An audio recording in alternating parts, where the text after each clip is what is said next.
Selamat Hari Raya Idul Fitri Abah Lutfi. Teladanmu selalu menginspirasi. Dilansir dari siwet.com, ditulis oleh Jermima Mulyandari. Hai. Hari ini adalah hari yang sangat dinantikan umat muslim di seluruh dunia.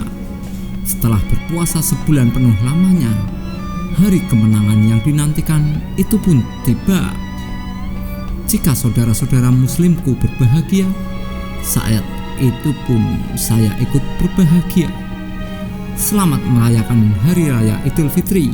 Doa tulus hati saya ucapkan buat semua saudara muslimku dimanapun kalian berada, sehat selalu. Tuhan memberkati, amin. Ya, kebahagiaan hari ini semakin lengkap saat saya membaca sebuah berita yang menceritakan tentang sosok teladan dan panutan baik bagi saya pribadi maupun bagi seluruh rakyat Indonesia. Beliau adalah tokoh muslim sekaligus negarawan Indonesia yang saya sangat hormati sekaligus saya sangat sayangi. Beliau adalah Rois Am Idaroh alias Jamiah Ahli Thoriqoh Al-Mutabbaroh An-Nadiyah Jatman Habib Lutfi bin Yahya. Ya, pada hari Sabtu 23 Mei 2020 di rumahnya, Jalan Dr. Wahidin Gang 7, Noyontaan, Kota Pekalongan, Jawa Tengah, Abah Lutfi menyerahkan zakatnya secara simbolis kepada relawan.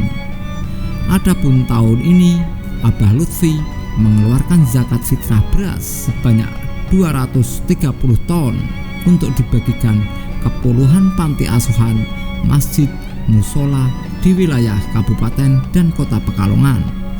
Jumlah ini lebih banyak 40 ton dibandingkan tahun 2019, yakni 190 ton.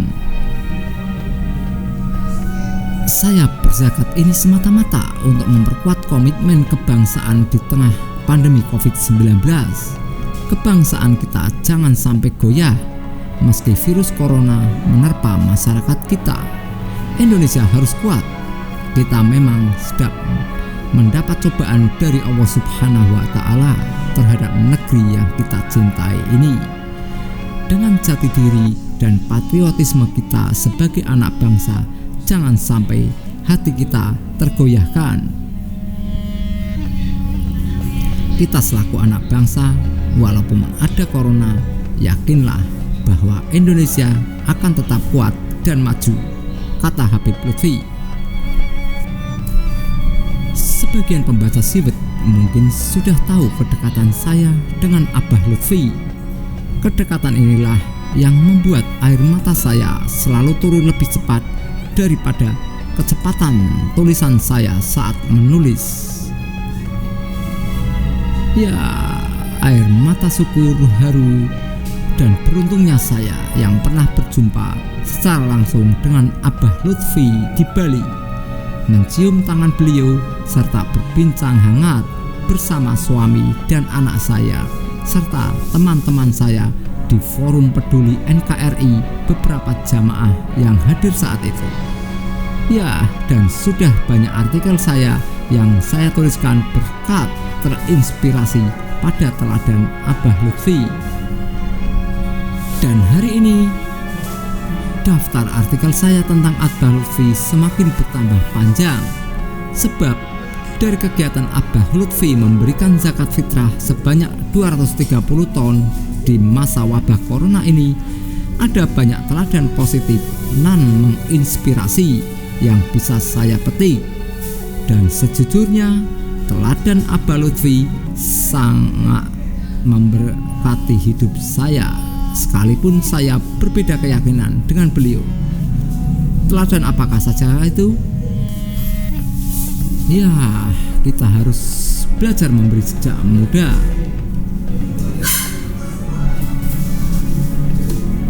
Hampir bisa dipastikan setiap malam lebaran Idul Fitri, Abah Lutfi selalu melakukan kegiatan memberi zakat fitrah pada anak-anak yatim, janda, dan orang-orang miskin,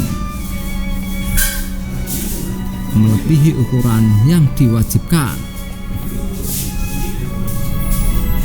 Saat ini kita tentu tak heran menganggap kebaikan Abah Lutfi itu sebagai sesuatu yang wajar, mengingat keadaan Abah Lutfi yang sudah mapan dilihat dari sudut pandang jabatannya baik sebagai ulama maupun sebagai one team press.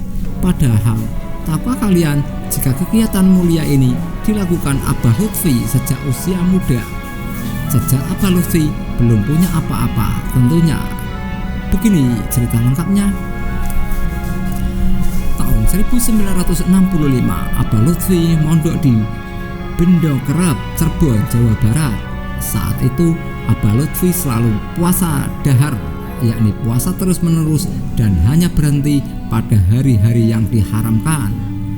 Setiap hari Abah Lutfi hanya sahur dan berbuka dengan mentimun rebus. Beberapa tahun kemudian meningkat sahur dan berbuka dengan ketela pohon 3 ruas jari.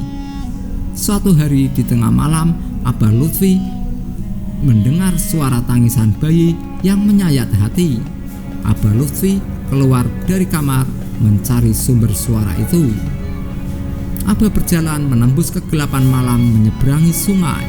Langkah Abah terhenti di sebuah gubuk di pinggir sungai di rumah seorang janda yang baru ditinggal mati suaminya. Abah mengetuk pintu dan bertanya pada ibunya. "Adik, kenapa Bu?" "Sakit," jawab sang ibu. Tapi Abah tidak percaya karena tangis anak tersebut tidak wajar. Abah kemudian mendekati anak yang masih dalam gendongan ibunya. Dari situ Abah tahu jika anak tersebut ternyata kelaparan sejak pagi karena belum makan. Abah langsung lari kembali ke pondok, mengambil 2 ruas ketela pohon persediaan sahur untuk diberikan pada anak tersebut. Ketika Abah mengacungkan ketela tersebut, si anak langsung merebut dan memakannya dengan lahap.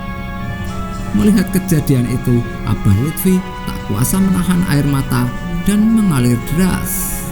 Dalam hatinya, Abah berdoa, "Ya Allah, jika Engkau berikan padaku pangkat apapun, saya mohon perkenankanlah saya akan memberikan santunan kepada anak-anak yatim setiap malam hari raya." Ya, puji Tuhan, doa itu dikabulkan Tuhan.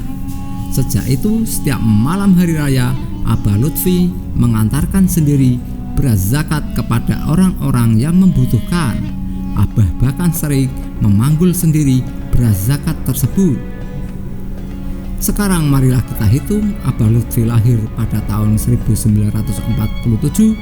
Perjumpaan Abah Lutfi dengan janda miskin dan anaknya terjadi pada tahun 1965. Itu artinya Abah baru berusia 18 tahun. Usia yang masih sangat belia tentunya. Usia muda dengan segala keterbatasan justru Abah lalui dengan belajar memberikan, sekalipun Abah belum punya pangkat dan kedudukan apapun saat itu.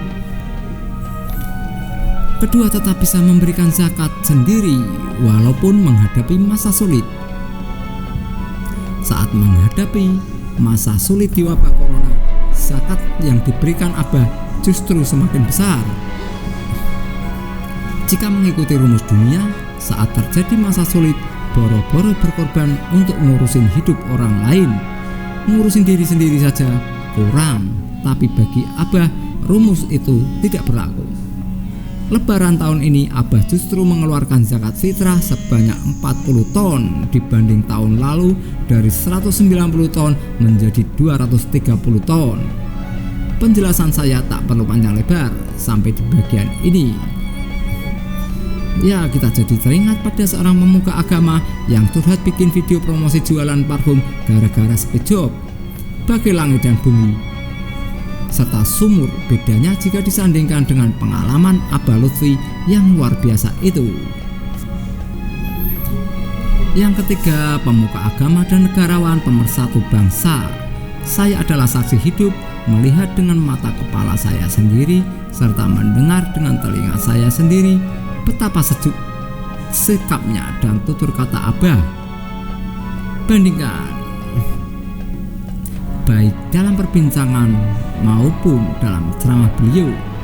Ya, memang pernah duduk manis di Masjid Agung Sudirman Denpasar, Bali, mendengarkan ceramah Abah Lutfi dalam acara Gema Tablik Akbar yang diadakan 19 Maret 2018 lalu. Saya kebagian menjadi seksi konsumsi kala itu untuk melayani makan dan minum Abah bersama teman-teman saya lintas sara dari Forum Peduli NKRI. Saat itu saya bagian menikmati tiap kata yang keluar dari mulut Abah. Tak ada ucapan hasutan, tak ada kalimat provokasi yang menjelekkan ini atau itu. Yang saya dengar hanyalah suara kedamaian sedamai hati saya saat duduk manis di dalam gereja. Masjid Agung Sudirman dan seluruh jamaah yang hadir saat itu menjadi saksi betapa gagahnya Abah Lutfi menyuarakan persatuan dan kesatuan bangsa di tengah-tengah ceramah yang sejak awal sampai akhir begitu menyejukkan hati. Dengan lantang Abah berteriak dengan penuh semangat, "Kita harus galang persatuan Indonesia apapun agamanya. Jangan sekali-kali menghancurkan persatuan dan kesatuan bangsa."